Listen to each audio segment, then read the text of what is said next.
Ladies and gentlemen of the jury, I would like to welcome you first and foremost back to the channel, and I would also like to welcome you for the first time into the courtroom, where we'll be going over a very special case known to many across the nation, many across the globe, but unknown to me. Today we'll be changing that. We'll be studying the case of Phoenix Wright, Ace Attorney. I hope you're ready. What's going on, ladies and gentlemen? Welcome back to the channel and welcome to a brand new game. Yes, ladies and gentlemen, we're going to be playing Phoenix Wright, Ace Attorney. This is one I've always wanted to play. I just never got into it. I never really had the chance, and here, you know, I got the chance now. I'm also a big Danganronpa fan, however you want to say it. Big fan of those. I played the first two, and I'm still working on the third one. I need to get back into it, but you know, the first two, I love them so much, and from what I've seen, this is the same type of game as that, same style, like a whodunit type thing. So we're gonna jump into this and see who we can put behind bars. Let's get it. All right, episode 1, the first turnabout. Wait, no, yeah. Wait, the first turnabout, yeah. I'm gonna put my hold on. I'm gonna take this jacket off. This thing is kind of, this ain't tight. Uh-oh, hold on. Gasp.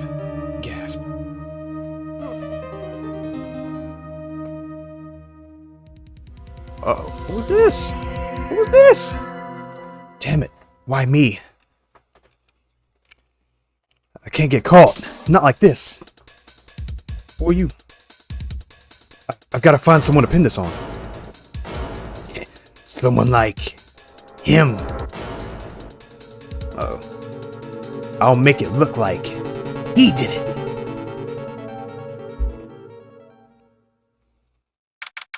August 3rd, 9:47 a.m. District Court, Defendant Lobby number 2. Hold on, I'm still getting my, okay.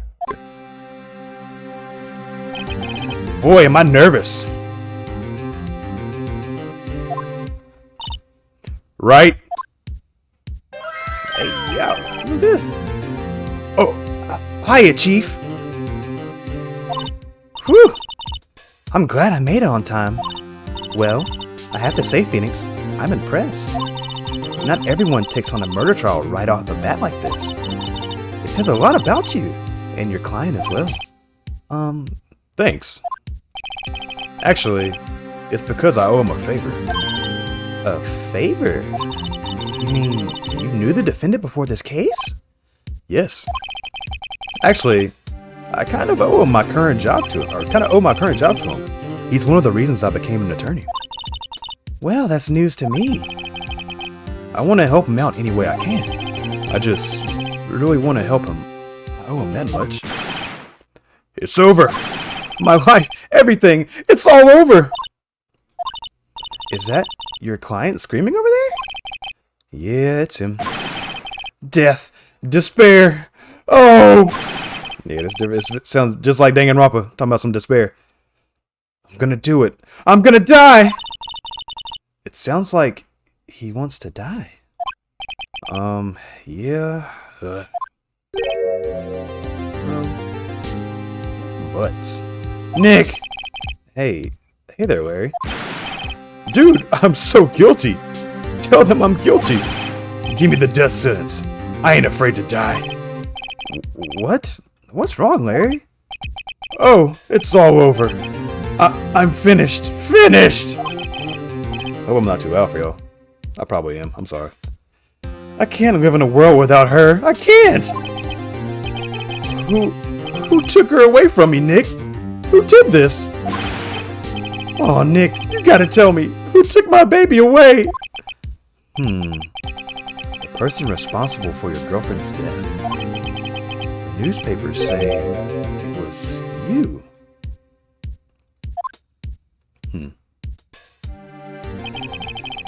My name is Phoenix Wright. Here's the story. My first case is a fairly simple one. Okay. A young woman was killed in her apartment. The guy they arrested was the unlucky sap dating her. Larry Butts. My best friend since grade school. Our school had a saying, when something smells, it's usually the butts. Dang, bro. In the 23 years I've known him, it's usually been true. He has a knack for getting himself in trouble. One thing I can say, though, it's usually not his fault. He just has terrible luck. But I know better than anyone that he's a good guy at heart. That I owe him one. Which is why I took the case. To clear his name. And that's what I'm gonna do. Okay. Real bro. August 3rd, 10 a.m. District Court, courtroom number 2.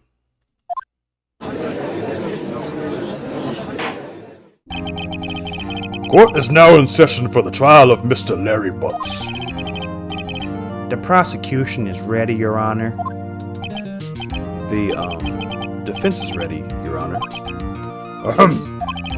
Mr. Wright, this is your first trial, is it not? Yes, Your Honor. I am a little nervous. Your conduct during this trial will decide the fate of your client. Murder is a serious charge. For your client's sake, I hope you can control your nerves. Thank you, Your Honor. Mr. Wright, given the circumstances, I think we should have a test to ascertain your readiness. Yes, Your Honor. Hands shaking, eyesight fading. The test will consist of a few simple questions. Answer them clearly and concisely. Please state the name of the defendant in this case. Larry Butts, easy. The defendant? Well, that's Larry Butts, Your Honor. Correct. Just keep your wits about you and you'll do fine. Next question. This is a murder trial. Tell me, what's the victim's name? Whew, I know this one. Glad I read the case report cover to cover so... Okay. Did we read that? It's... Wait. Uh-oh. No way. I forgot. I'm drawing a total blank here. Phoenix, are you absolutely sure you're up to this? You don't even know the victim's name? Oh, the victim. Of course, I know the victim's name. I, just forgot. Temporarily. I think I feel a migraine coming on. Look, the victim's name is listed in the court record. How we get it? Oh, okay, tab. Just press tab to check it anytime, okay? Remember to check it often. Do it for me, please? I'm begging you. Mr. Wright, who is the victim in this case? Okay, let's see. Cindy's autopsy report. Time of death, 7 July 31st, 4 p.m. to 5 p.m. Cause of death or loss of blood due to blunt trauma. Okay. Wait. Is it Cindy Block or Cindy Stone? Oh, profiles. Hold on. Okay, Mia Fey. Cindy Stone, age 22. The victim in this case, a model. She lived in an apartment by herself. Winston Payne, age 52, the prosecutor for this case, lacks presence, generally bad at getting his points across. Mia Fey, chief attorney, okay, yeah, my boss and a very good defense attorney. Okay, so with Mia Stone, alright, cool. That's easy, Your Honor, it is Cindy Stone. I almost second guessed myself, I'm like, well, Cindy Stone or Cindy Block? The victim's name is Cindy Stone. Correct. Now, tell me, what was the cause of death? She died because she was... Easy. She was struck once by a blunt object. Correct. You've answered all my questions. I see no reason why we shouldn't proceed. You seem much more relaxed, Mr. Wright. Good for you. Thank you, Your Honor. Because I don't feel relaxed, that's for sure. Well then, first, a question for the prosecution.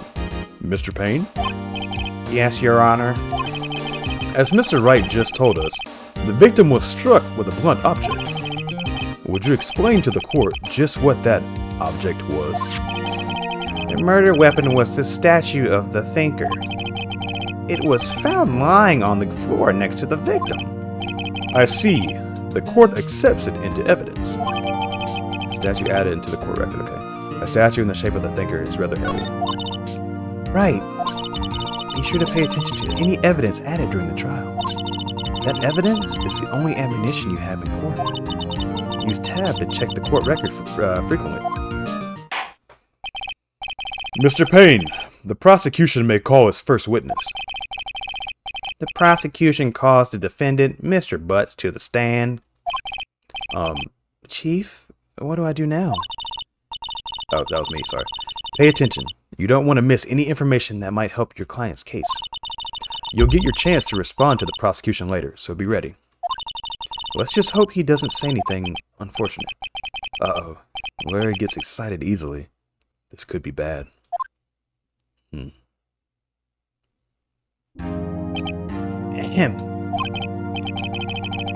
Mr. Butts, is it not true that the victim had recently dumped you? Hey, watch it, buddy! We were great together! We were Romeo and Juliet, Cleopatra and Mark Antony. Didn't they all die? I wasn't dumped. She just wasn't taking my phone calls. Or seeing me. Ever. What's it to you anyway?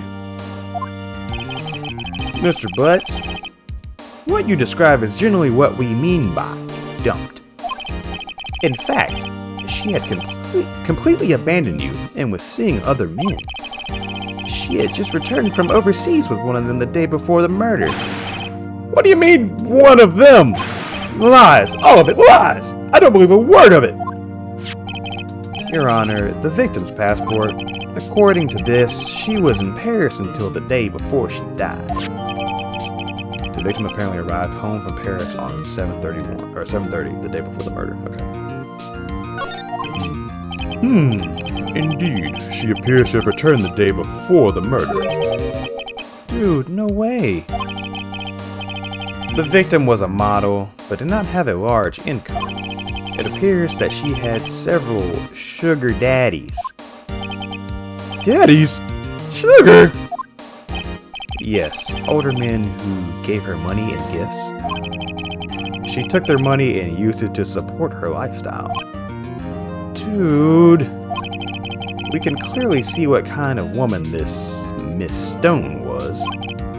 Tell me, Mr. Butts, what do you think of her now? The text is kind of hard to see. What do you think of her now? Right. I don't think you want him to answer that question. Yeah, Larry has a way of running his mouth in all the wrong directions. Should I stop him from answering? Objection! Oh, no. Okay. My client had no idea the victim was seeing other men. That question is irrelevant to the case. Oof. Dude, Nick, what do you mean irrelevant? That cheating oh my god, bro. Really? I'm gonna die. I'm just gonna drop dead. Wait, hold on, what? I'm going to get to the bottom of this. I missed the first part, sorry. Let's continue with the trial, shall we? I believe the accused's motive is clear to everyone. Yes, quite. Oh boy, this is not looking so good. Next question. You went to the victim's apartment on the day of the murder, did you not? Well, did you or did you not? Well, maybe I did. And maybe I didn't. You went. What do I do? I mean, I feel like he's gonna answer anyway. Stop him. I'll send him a signal. Live like a doll. Well, see, it's like this. I don't remember. You don't remember? Well then, we'll just have to remind you. I got a bad feeling about this. We have a witness that can prove he did go to the victim's apartment that day. Well, that simplifies matters. Who was your witness? The man who found the victim's body just before making the gruesome discovery. He saw the defendant fleeing the scene of the crime. Order! Order! Order in the court! Mr. Payne, the prosecution may call its witness. Yes, Your Honor. This is bad. On the day of the murder, my witness was selling newspapers at the victim's building. Please bring Mr. Franks, Mr. Frank Sawit to the stand. That's a hilarious name. Yuck, bro. Mr. Sawit, you sell newspaper subscriptions, is this correct? Oh, yes, newspapers, yes. Mr. Sawit, you may proceed with your testimony. Please tell the court what you saw on the day of the murder. Witness testimony, okay. This dude looks shady. Witness account. I was going door to door, selling subscriptions when I saw a man fleeing an apartment. I thought he must be in a hurry because he left the door half open behind him. Thinking it strange, I looked inside the apartment. Then I saw her lying there, a woman, not moving, dead. I quailed in fright and found myself unable to go inside. I thought to call the police immediately. However, the phone in her apartment wasn't working. I went to a nearby park and found a public phone. I remember the time exactly. It was 1 p.m. Hold up. Didn't the record say that she was murdered somewhere between 4 and 5? Okay, pay attention to that. Hold on. We're gonna come back to that. The man who ran was, without a doubt, the defendant sitting right over there.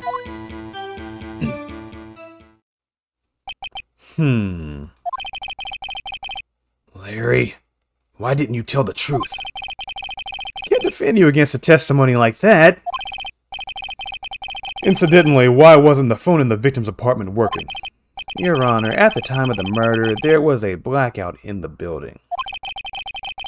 Aren't phones supposed to work during a blackout? Yes, Your Honor. However, some cordless phones do not function normally. The phone that Mr. Sawit used was one of those. Your Honor, I have a record of the blackout for your perusal. Okay, blackout record. Electricity to Miss Stone's building was out from noon to 6 p.m. on the day of the crime. Okay. Now, Mr. Wright. Yes! Yes, Your Honor. You may begin your cross-examination. Cross-examination, Your Honor? All right, Wright. This is it. The real deal. What exactly am I supposed to do? Why, you're supposed to expose the lies. Or, excuse me, you expose the lies in the testimony of the witness just gave. Lies? What? He was lying? Your client is innocent, right? Then that witness must have lied in his testimony.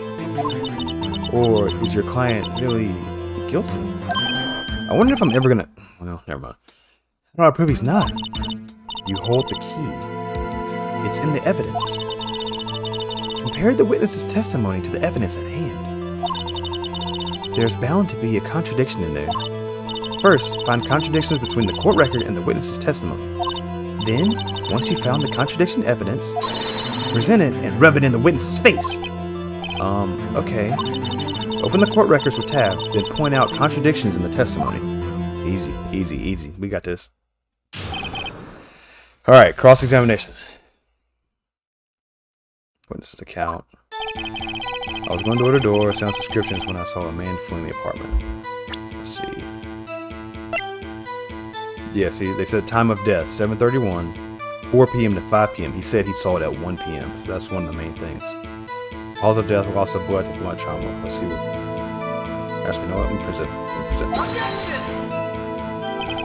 This evidence clearly reveals the contradiction in that statement, Your Honor. How exactly are that evidence and the statement just now related? They aren't, are they? What? Oh, I got it.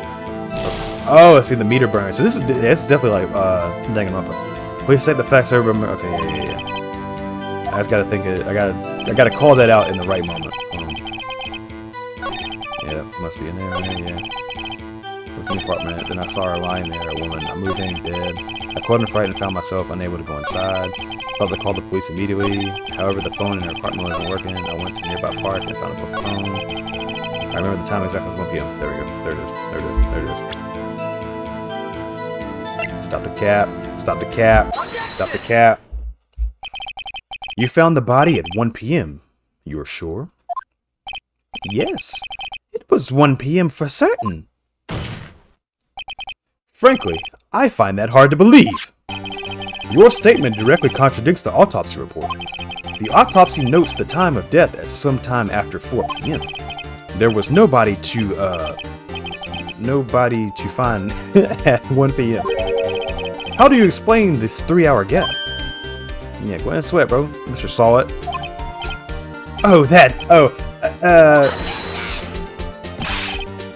This is trivial. The witness merely forgot the time. After his testimony, I find that hard to believe. Mr. Sawit, why were you so certain that you found the body at 1 p.m.? Gee, that's a really good question. Great job, Wright. Way to put him on the spot. That's all you have to do. Point out contradictions. Lies always beget more lies. See through one, and their whole story falls apart. Okay. Wait, I remember now. Would you care to give your testimony again? Alright, here we go. Witness testimony. The time of discovery. You see, when I found the body, I heard the time. There was a voice saying the time. It was probably coming from the television. Oh, but it was 3 hours off, wasn't it? I guess the victim must have been watching a video of a taped program. Bro, just stop.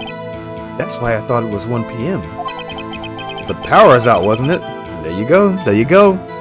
Terribly sorry about the misunderstanding. Bro.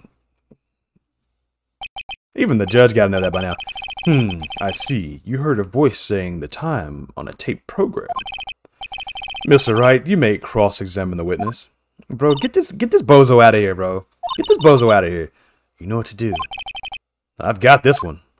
Get this clown out of here, bro. Yeah.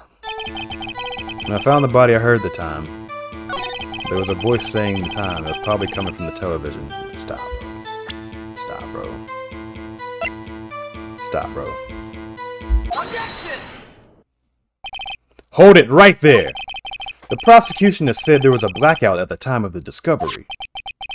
And this record proves it.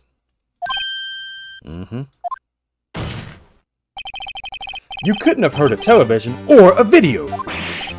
Gah! The defense has a point. Do you have an explanation for this, Mr. Sawit?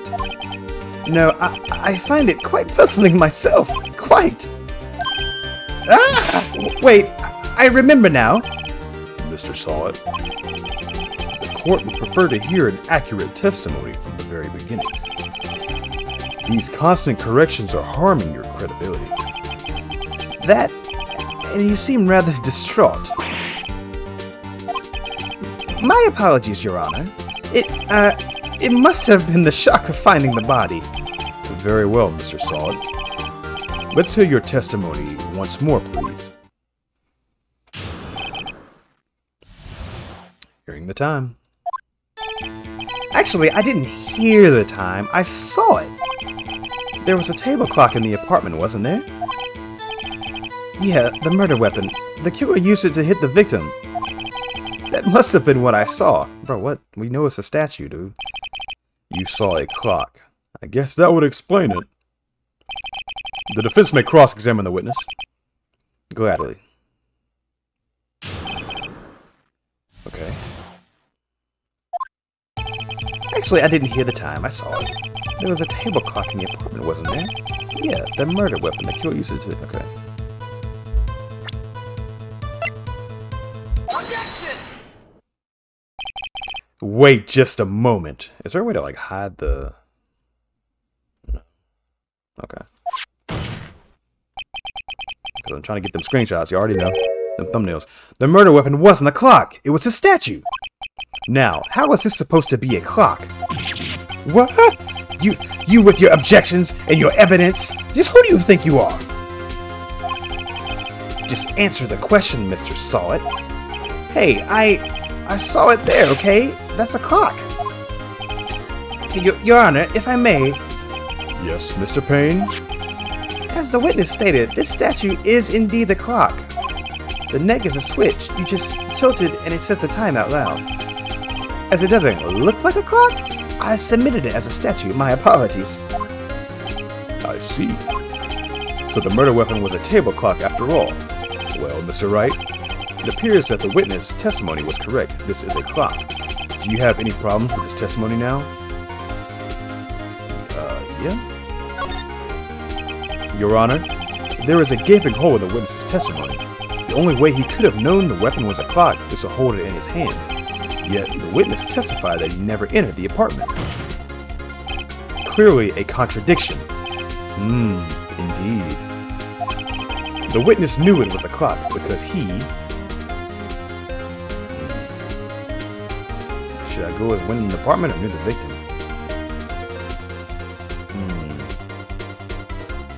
I'm gonna go with went in the apartment first. You're lying! You were inside the apartment on the day of the murder! Oh yeah? Prove it! Prove I went in there! I'll do better than that. I can prove you were the one who killed her. You struck her with a clock, and the shock of the blow triggered the clock's voice. That was the sound you heard. Order! Order in the court! Intriguing. Please continue, Mr. Wright. Yes, Your Honor. Mr. Sawit, the sound you have, the sound must have left quite an impression on you. Understandable, since the murder weapon spoke just as you hit the victim. That voice was burned into your mind. That's why you were so certain about the time. What's the meaning of this? This is all baseless conjecture. Baseless? Just look at the witness's face. Would the witness care to elaborate? Did you strike the victim with the clock? That day, I never... Look, the clock, I heard, no, I mean, I saw, oh, yo, yo. Shut up, I hate you. It was him, I tell you. I saw him. He killed her, and he should burn, give him death. Mighty sweaty, Mr. Sawit. Order! Order in the court, I say. Your Honor, a moment, please. There isn't a shred of evidence supporting the defense's claims. Mr. Wright. Your Honor, you claim the sound the witness heard came from the clock. Do you have any evidence? The whole case is riding on this. I better think it through carefully. Your Honor, the sound Mr. Sawit heard was definitely this clock. A fact which is clear if you simply try sounding the clock. Let's sound the clock now. Here in the court. Your Honor, may I have the clock? I ask the court to listen very carefully. I think it's 8:25. That certainly is a strange way to announce the time. Well, he is the thinker, after all. So, we've heard the clock. What are your conclusions, Mr. Wright? Mr. Payne, can you tell me what time it is now? I was gonna say 1 o'clock. Oh, 11:25. Oh! You're 3 hours behind. As you can see, this clock is exactly 3 hours slow. Precisely the discrepancy between what Mr. Sawit heard and the actual time of death. So, Mr. Sawit, try to talk your way out of this one.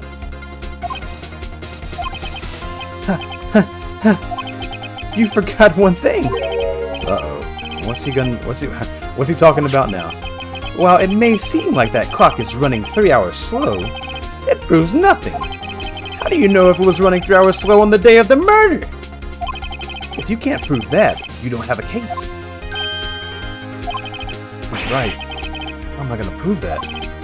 Damn it. I was so close. Mr. Wright, it seems you lack the critical evidence to support your claim. Yes, Your Honor.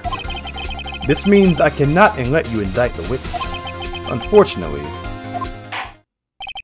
this ends the cross-examination of Mr. Frank Sawit. I come all the way down here to testify, and look what happens. You treat me like a criminal. A criminal! You lawyers are all slime. I almost had him. Sorry, Larry. I failed you. There's nothing I can do about it now. Not so fast, Mr. Sawit. There we go. Okay, Mia?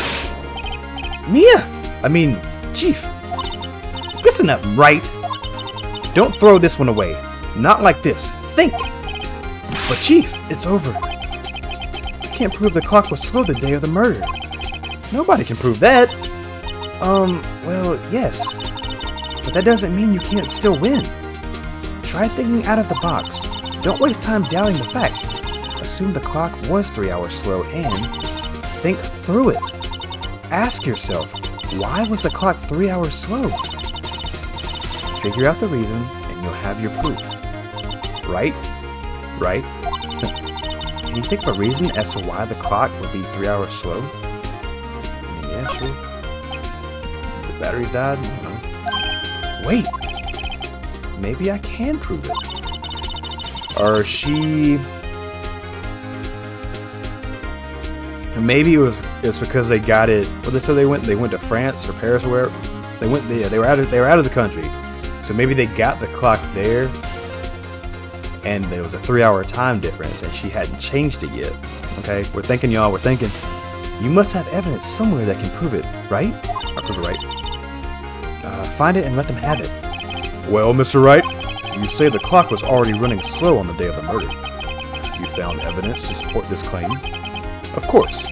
There is a piece of evidence in the court record that can prove my claim beyond a doubt. Tough words. Let's see you pull this one off. Let's see this evidence that proves why the clock was running slow. Passport. Yep.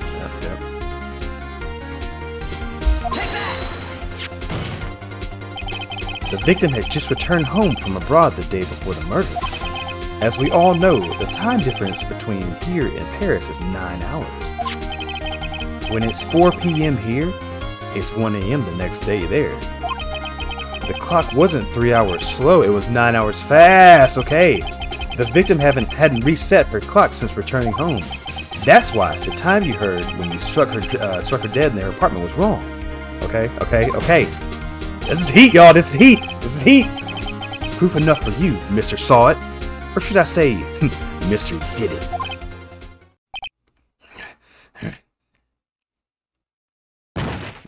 Dang, bro.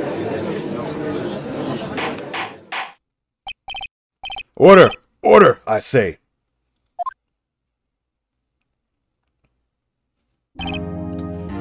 Well, this case has certainly turned out differently than we all expected. Mr. Payne, your witness. He was arrested and has been taken away, Your Honor. Very well. Mr. Wright? Yes, Your Honor. I have to say I'm impressed. I don't think I've ever seen someone complete a defense so quickly and find the true culprit at the same time. Thank you, Your Honor. At this point, this is only a formality, but this court finds the defendant, Mr. Larry Butts, not guilty. Let's go, baby! Imagine if they actually had confetti in a courtroom like this. And with that, this court is adjourned.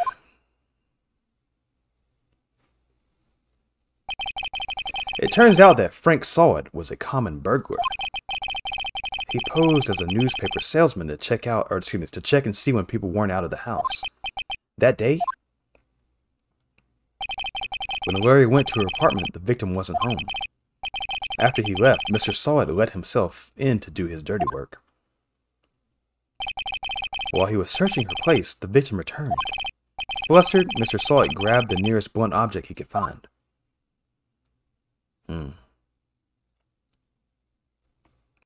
August 3rd, 2:32 p.m. Okay, defendant lobby number 2.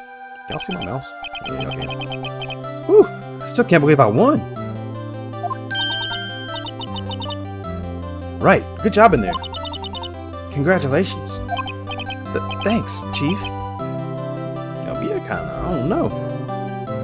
I owe it all to you. Not at all, not really. Or excuse me, not at all, not at all. You fought your own battles in there. It's been a while since I've seen a trial end on such a satisfying note. I've never seen the Chief looking this happy. If she's this glad, imagine how Larry must feel. My life is over. Larry, you're supposed to be happy. What's wrong with now? Aw, Nick. Don't worry about me. I'll be dead and gone. Wait, why does he keep calling me Nick? Is my name not Phoenix? I mean, it's Nick Wright? I'll be dead and gone soon. Good. Wait, no! I mean, bad! Larry, you're innocent. The case is closed. But my Wendy's gone, man. Gone forever. Larry, she was a... For the streets? Go ahead and say it, Phoenix. You know, we know what you want to say. Nah, never mind. Congratulations, Harry. Harry? Yes, you. I can practically see the headlines now. Harry Butts, innocent. That's hilarious. Thanks. I really owe you one. I won't forget this. Ever. Let's celebrate. Dinner, movie, my treat. Oh, no, I couldn't. Hey, I was the one who got you off the hook. Oh, hey! Here, take this. It's a present. A present? For me? Wait, wasn't this the evidence that... Actually, I made this clock for her. I made one for her and one for me. Really? You made this? Well, thank you. I'll keep it as a memento. Yo, Nick. Can you believe it? I was so into that chick. And she was just playing me for a fool. Don't that make you want to just cry? Larry. Are you sure? Excuse me? I think she thought quite a lot of you in her own way. Nah, you don't gotta sympathize with me. It's okay. Oh, I'm not just sympathizing, really. Isn't that right? Don't you have something to show your friend? Something that proves how she felt about him? Huh? Oh yeah, right! What the heck is she talking about?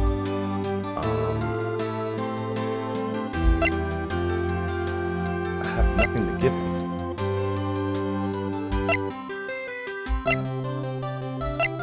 The statue?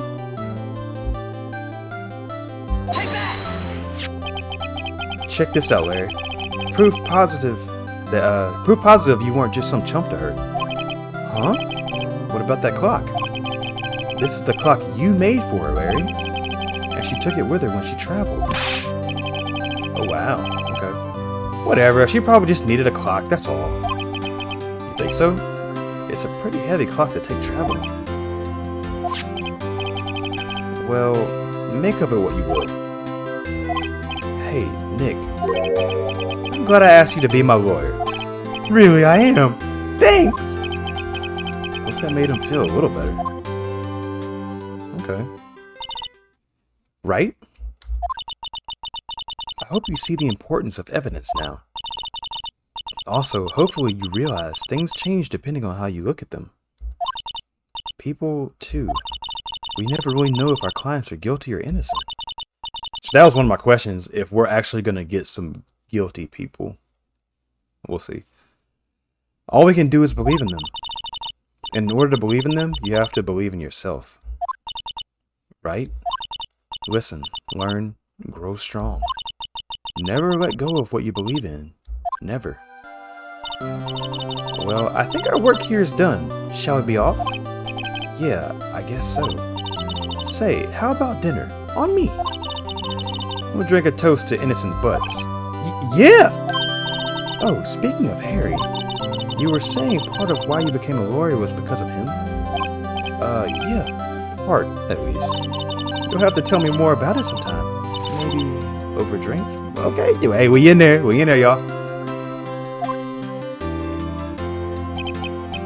And so my first trial came to a close. Larry slapped me on the back and said, "Gee, Nick, it's good to have friends." But I'm pretty sure he's not going to pay us unless you count the clock he gave Mia. I didn't know it then, but that clock was soon going to be at the center of another incident. Whoa. And my promise to tell the chief about me and Larry would be one promise that I wouldn't be able to keep if something happened to Mia? Hold up. Yo, that's crazy. That's crazy. A brand new episode has been unlocked. Alright, before that keeps on, we're gonna end it there, ladies and gentlemen. That was a nice little introduction to this. It was nice and easy. Kind of figured it'd be easy just so we can figure out how things work in this. That little cliffhanger they left us on is kind of crazy though. I hope nothing happens to Mia. I hope nothing happens to Harry either. Look at me calling him Harry, Larry. But I really hope nothing happens to Mia. But we'll just have to see, guys. This is cool, man. I love stuff like this. You know, it's nothing too like intensive. You ain't gotta like fight or anything, but it's just you gotta use your brain. I love stuff like this.